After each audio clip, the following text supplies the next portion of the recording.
पर किसने कहा? कबीर साहब। कौन है? जिस कबीर साहब को इस पूरे भूतल के ऊपर में यदि देखा जाए तो उनका ज्ञान, उनकी भक्ति, उनकी साधना सर्वोपरि है। उन्होंने प्रैक्टिकल करके वेद के एक एक मंत्र को प्रैक्टिकल करके देखा, उनका अनंत स्वरूप को उन्होंने दर्शन किया, और इसके बाद उन्होंने भाव बताया। भाव बताया। भगवान शंकराचार्य जी का जब अवतरण हुआ तो उन्होंने इस रहस्य को स्पष्ट किया। ये अणु में ब्रह्म कहा गया है, अणु को भी ब्रह्म कहा गया, मन को भी ब्रह्म कहा गया, जीव को भी ब्रह्म कहा गया, आत्मा को भी ब्रह्म कह दिया गया, सर्वम खलमिदम ब्रह्म कह दिया गया। इसका मतलब क्या होता है? तो फिर हम और आपके जैसे लोगों को उन्होंने समझाया ये ब्रह्म नहीं है। उन्होंने कहा कि ब्रह्म दृष्टि उत्कर्षा, इनकी महिमा को बताने के लिए कि ये अन्न यदि नहीं होगा तो हम लोग जी नहीं पाएंगे, मन नहीं होगा तो हम लोग कुछ भी नहीं कर पाएंगे। तो इसके पास में इतना सामर्थ्य है, उस सामर्थ्य को दिखाने के लिए उनको कहा गया ब्रह्म, बल्कि अन्न ब्रह्म होता नहीं है। ये मैं नहीं, शंकराचार्य जी का भाव। ये कौन है? स्वयं भगवान शिव के अवतार है। और कभी कभी अवतारी पुरुष भी भ्रमित जब हो जाते हैं, उनको फिर अच्छे रास्ते पे ले आने के लिए स्वयं प्रभु को आना पड़ता है, भगवान को आना पड़ता है, ईश्वर को आना पड़ता है, देवी देवताओं को वहां पे प्रकट होना पड़ता है। मुझे लगा कि यहाँ पे जितने भी हमारे सम्माननीय गुरुजन मंच आसीन हैं उन्हें पता होगा कि एक बार गंगा का तट बनारस, भगवान शंकराचार्य जी गंगा स्नान करने के बाद काशी विश्वनाथ को दर्शन के लिए जा रहे थे। वो प्रचार कर रहे थे यही सर्वम खलमिदम ब्रह्म। भगवान शिव ने देखा कि ये जो प्रचार कर रहा है कि सर्वम खलमिदम ब्रह्म, ये हकीकत में इनका कथनी है कि करनी भी है, प्रैक्टिकल भी है या नहीं। हाथ में झाड़ू लेकर के चंडाल बन करके वहां पे उपस्थित हो गए। पहले का नियम था, जैसे अपने यहां भी है ना, बीतक कथा में आपने श्रवण किया होगा कि सदगुरु धनी श्री देवचंद जी महाराज जब लीलबाई माता ने कहा कि आप ये सारी सेवाएं करें, भोजन बनाने का भी काम करें, बर्तन साफ करने का भी काम करें, पानी भर कर ले आने का भी काम आप करें, इसलिए कुछ सेवाएं हमें दे दे, ये तो मैं कर लूं। श्री देवचंद जी महाराज ने कहा कि आप पानी भर के ले आओगी ना, और उस जल के ऊपर में यदि किसी का छाया पड़ गया और फिर मैं आपको कहूंगा फिर से भर करके ले आओ, तो दूसरी बार भी भर के ले आओगी, और दूसरी बार भी किसी की छाया पड़ गई ना, फिर मैं तीसरी बार फिर आपसे कहूं तो आप गुस्से हो जाओगे, भाव बदल जाएगा। और भक्ति तो भाव के ऊपर में टिका है। भगवान शिव की बात और शंकराचार्य जी की बात हो रही। जब शंकराचार्य जी खड़े हुए वहां पे चांडाल के रूप में, भगवान शिव स्वयं वहां पे खड़े हो गए, उनकी छाया पड़ गई। भगवान शंकराचार्य जी ने फिर से गंगा में जाकर के डुबकी लगाई, फिर आए, फिर छाया पड़ गई, जो उस समय का नियम था। आज तो इन चीजों के ऊपर में हम लोग ध्यान नहीं देते हैं, पर जहां पे जातिवाद है, वहां सब कर्म कांड है, वहां की बातें हैं। और कर्म कांड के भी विधि बताने वाले वेद ही है, जिसके लिए हमारे स्वामी जी ने आपसे कहा ना कि 80,000 मंत्र तो सिर्फ कर्म कांडात्मक है, जिसे भागवत ने भी पुष्ट किया कि बिल्कुल सही कह रहे आप। वेदा ब्रह्मात्मा विषया स्त्री कांड विषयाई, बिल्कुल सही। शंकराचार्य के ऊपर में जब छाया तीसरी बार पड़ा तो नहीं रहा गया, स्वभाव में परिवर्तन हो गया, है अवतारी पुरुष। और इसके बाद उनको डांटते हुए कहा, भले उन्होंने संस्कृत का ही शब्द उच्चारण किया, तुम कौन हो? उनको क्या पता कि ये झाड़ू रखा हाथ में, चांडाल, ये शूद्र, ये कौन होगा क्या ना होगा। वो मुस्कुराए और मुस्कुराते हुए चांडाल बन करके आए भगवान श्री जी के हाथ में झाड़ू लगाने वाला, रोड साफ करने वाला झाड़ू है। उन्होंने कहा, मुस्कुराते हुए कहा, सर्वम खलमिदं ब्रह्म। अब देखिए उपदेश तो दे रहे, पर चरितार्थ हो पाना बहुत मुश्किल है, बहुत मुश्किल है। महामती प्राणनाथ जी भी नहीं कहा, इस दुनिया के अंदर में जो हम लोग सामान्य रूप से जानते हैं। अभी मैं यहां बैठा हुआ तो हमारे एक संत भरत जी नाम है उनका, जो 1000 रुपये का दक्षिणा दिया था उन्हें, भरत जी आए लेकर के 1000 रुपया दिया। मैं उदाहरण दे रहा हूं। और नेपाल में आप देखें कि 1 रुपये के नोट 1 रुपये का भी है ना, लेकर के 1000 रुपये तक का नोट है। और हर नोट के ऊपर में यहाँ का गवर्नर का सिक्का होगा कि नहीं होगा?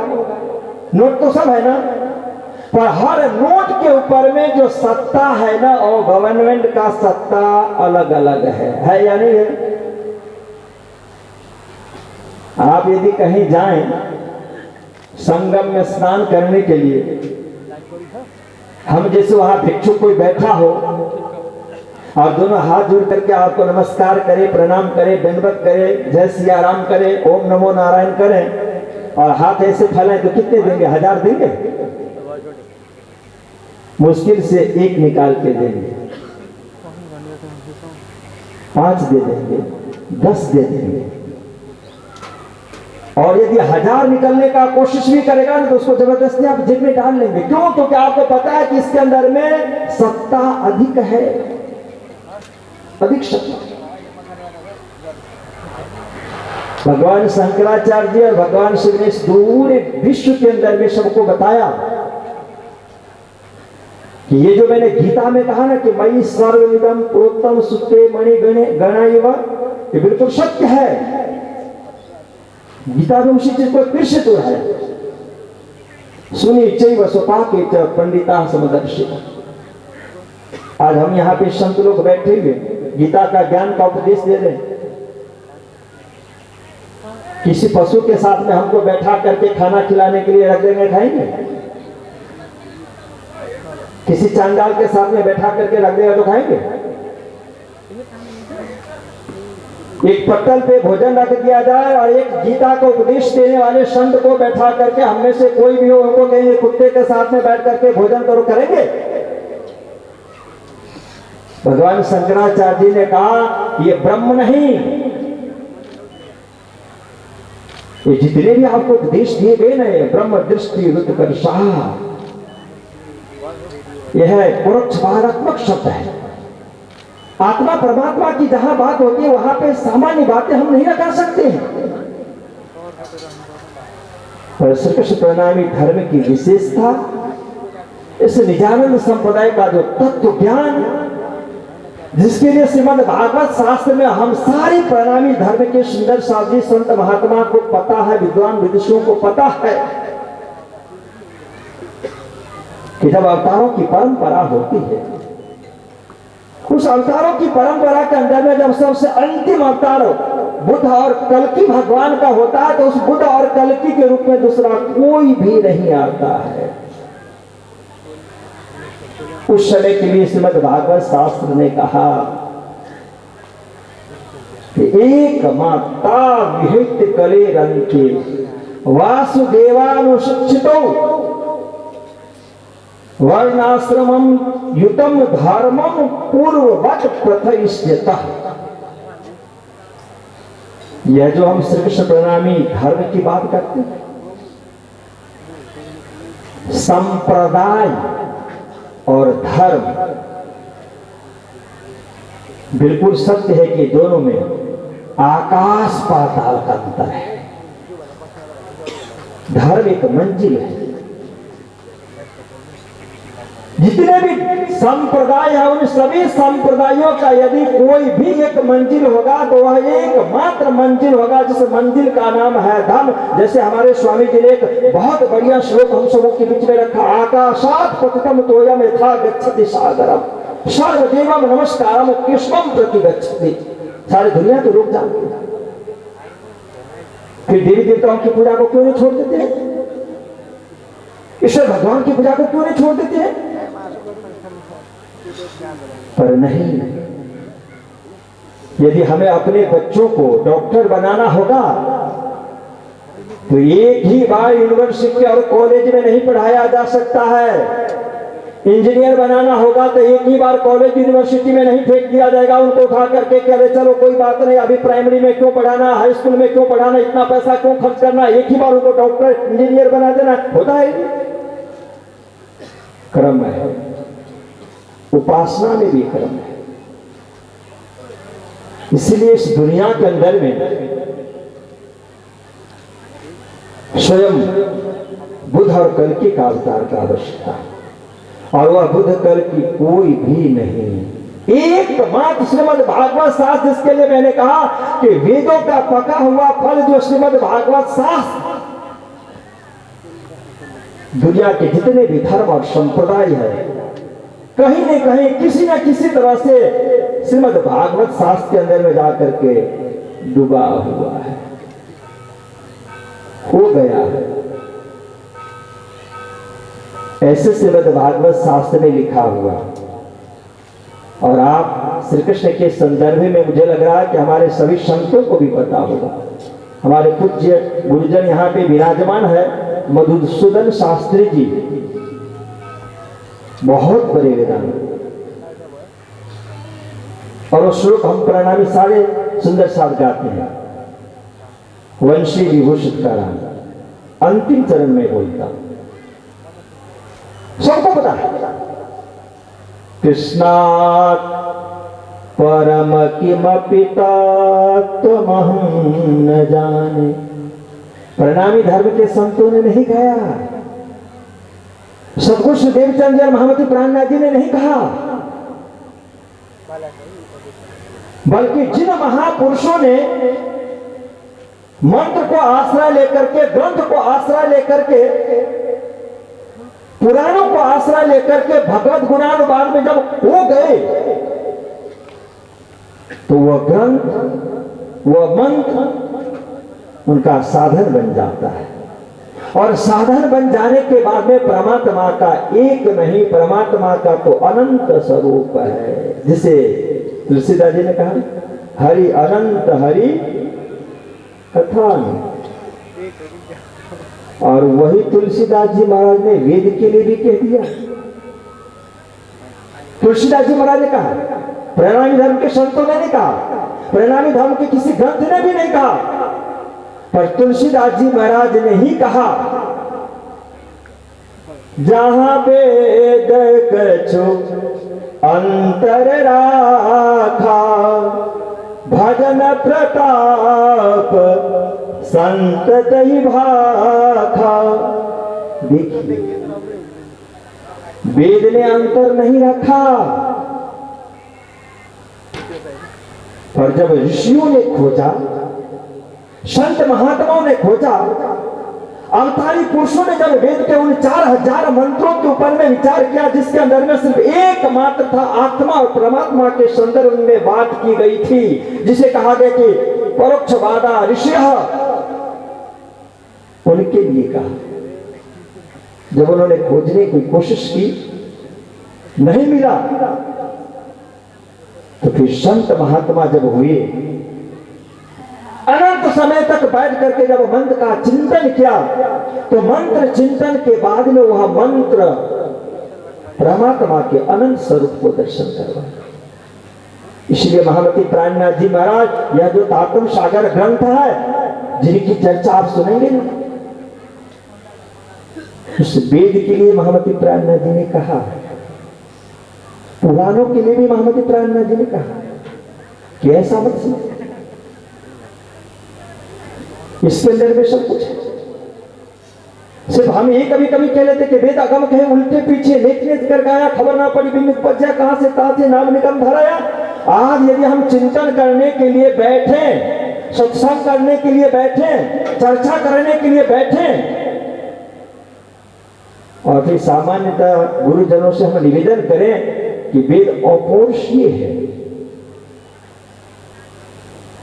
पर किस समय से, वो कौन सा पुरुष है जिस पुरुष का अनंत रूप यह बन गया, जो पुरुष शुद्ध साकार से निराकार बन गए, निराकार से साकार बन जाया करते हैं,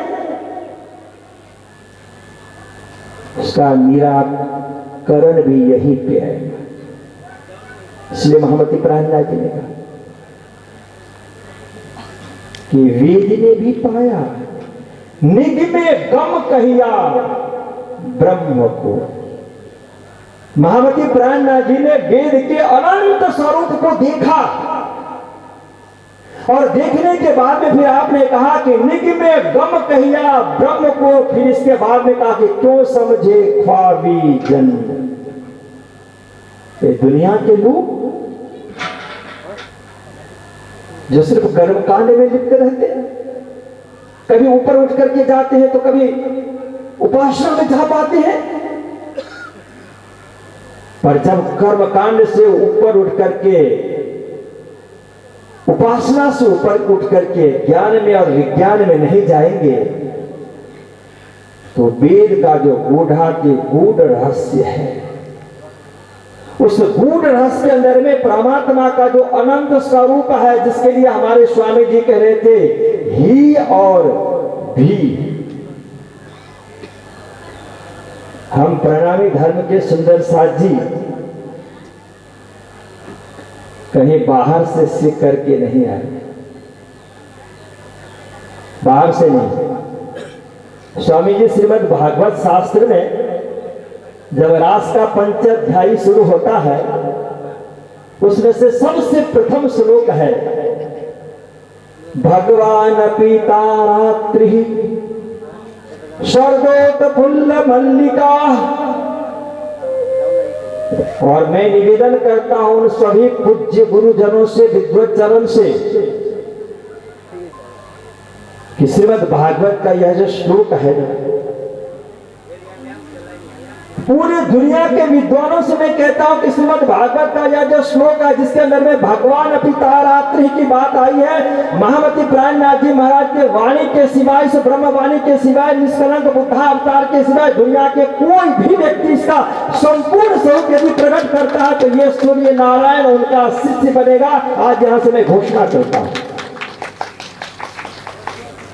बैठे भगवान पिता रात्रि, भागवत का शुद्ध। भागवत क्या है? वेद का प्राण है, वेद का आत्मा है, संपूर्ण विश्व ब्रह्मांड के ऋषि सदगुरु धनुष देव चंद जी महाराज को भागवत सुनने का शौक नहीं था, जिसके अंदर में स्वयं परब्रह्म परमात्मा का स्वरूप बैठा हुआ है। श्री कृष्ण आकर के जिनके लिए श्रीमद् भागवत ने प्रमाण दिया, काव्यहित कलेरंते वासुदेवानो शिक्षितो वर्णाश्रमहितम धर्मं पूर्ववत प्रतिष्ठिता। इस समय में, इस दुनिया में आकर के सदगुरु श्रीदेव चंद जी महाराज ने निजानंद संप्रदाय की स्थापना किया। बल्कि निजानंद संप्रदाय निजानंद संप्रदाय नहीं है, बल्कि निजानंद संप्रदाय श्री कृष्ण प्रणामी धर्म है। भागवत ने कहा क्या क्या उन्होंने? सदगुरु श्रीदेव चंद जी महाराज ने पूर्ववत प्रथयिष्यतः क्या, वर्ण और आश्रम से युक्त धर्म की स्थापना की है। धर्म सनातन होता है, शाश्वत होता है, अखंड होता है। जब संसार नहीं है, जिसलिए दुनिया के हर धर्म संप्रदाय की बातों में करता हूं। एक महामती प्राणनाथ जी महाराज ने कहा कि ना ईश्वर ना मूल प्रकृति ता दीन की कहूं। आप जब सृष्टि की उत्पत्ति नहीं थी, अनाधिकालीन होते हुए भी उस समय यदि कहीं भी कोई परंपरा है, सिद्धांत है, तो वह परंपरा, वह सिद्धांत श्री कृष्ण प्रणामी धर्म, श्री कृष्ण प्रणामी धर्म। श्री कृष्ण प्रणामी धर्म का तात्पर्य नहीं जिसके अंदर में हम श्री कृष्ण प्रणामी धर्म के अनुयायी सुंदर साथी, सुंदर साथ बन करके भक्ति करते हैं, सेवा करते हैं, ये नहीं। जब हम नहीं थे, जब तक इस दुनिया के अंदर में सदगुरु श्रीदेव चांद जी महा का अवतरण नहीं हुआ था, महंत प्राणनाथ जी महा का अवतरण नहीं हुआ था, यह वाणी प्रकट नहीं थी, उससे पूर्व की बात है। आज देखिए सनातन की व्याख्या, चाहे आप हिंदी संस्कृति में देख लें, व्याकरण की दृष्टिया से आप देख लें, उसका एक ही अर्थ नहीं होता, अनंत भाव है। और यदि आप बहुत डिप्थ में जाएंगे, बहुत गहराई में जाएंगे, वो यदि चिंतन करेंगे, तो परमात्मा के सिवाय धर्म कुछ भी नहीं मिलेगा। इसीलिए श्री कृष्ण जी ने गीता में कहा था कि संपूर्ण विश्व ब्रह्मांड के अंदर में, और संपूर्ण विश्व ब्रह्मांड मुझ में पिरोया हुआ है। इसीलिए और उसी समय और उस अर्थ को अभिव्यक्ति के लिए ही आप सर्वम खलमिदम ब्रह्म, इसको आप सार्थक कर सकते हैं, सार्थक कर। पर जब व्यवहार में आएंगे तो व्यवहार सबका अलग अलग होता है। गीता का वो श्लोक हर एक ही संत महात्मा को ज्ञान है, सब जानते हैं, व्यवहार में लाके दिखा। सुनिचय को सोपा के जब पंडिता समदर्शन कैसे होगा। इसलिए कभी कभी संत महात्मा गुरुजनों की आवश्यकता होती है। धर्मशास्त्र का जो पूर्ण रहस्य है उस चीजों को भी ध्यान देना पड़ता है, स्वभाव को भी, उस रहस्य को भी समझना पड़ता है। पर श्री कृष्ण प्रणामी धर्म की एक बहुत बड़ी विशेषता कि छोटी से लेकर और बड़ी से बड़ी तक की बातों का, व्यवहार की भी बात की गई, समाज की भी बात की गई, राष्ट्र की भी बात की गई है, माया और ब्रह्म की भी बात की गई है, यहां तक कि प्राण, जीव और आत्मा, इन तीनों की बातें, तीनों का स्टैंडर्ड भी यदि कहीं भी खोजना होगा तो एक ही जगह पे महावती प्राणनाथ जी महाराज की वाणी में भी यह चीज मिल पाएगा। श्री कृष्ण प्रणामी धर्म की स्थापना करके सदगुरु श्री देवीचंद जी और महावती प्राणनाथ जी महाराज सिर्फ दुनिया के लोगों को ही जोड़ा नहीं, दुनिया की मानसिकता को ही सिर्फ जोड़ा ही नहीं,